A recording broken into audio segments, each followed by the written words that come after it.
qui est important de citer par rapport aux Ashkenazim, qui eux prennent ce qu'on appelle un étui, sur lequel à droite ils mettent les hadassim, et à gauche ils mettent les haravot, et au milieu ils ont le lulav.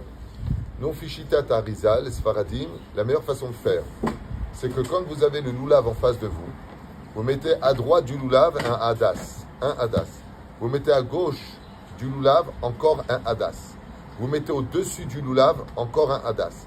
Et entre les deux hadassim à droite et les deux hadassim à gauche, vous y placez les haravot, tout simplement, pour les fermer. Pour les fermer dans l'absolu, il est préférable de prendre du fil de lin, du fil de coton, des choses naturelles. Mais si une personne veut prendre tout simplement, je ne sais pas moi, du fil normal ou une bande comme ça en synthétique, il pourrait aussi le faire, même si c'est mieux de prendre tout naturel. Il y a un secret que j'expliquerai dans les cours Blineder, que la fête de Sukkot nous ramène à l'état de la nature, de la création du monde.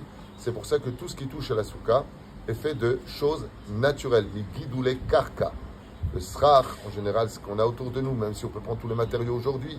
Mais vous allez voir qu'on retourne dans une espèce de pré-nature.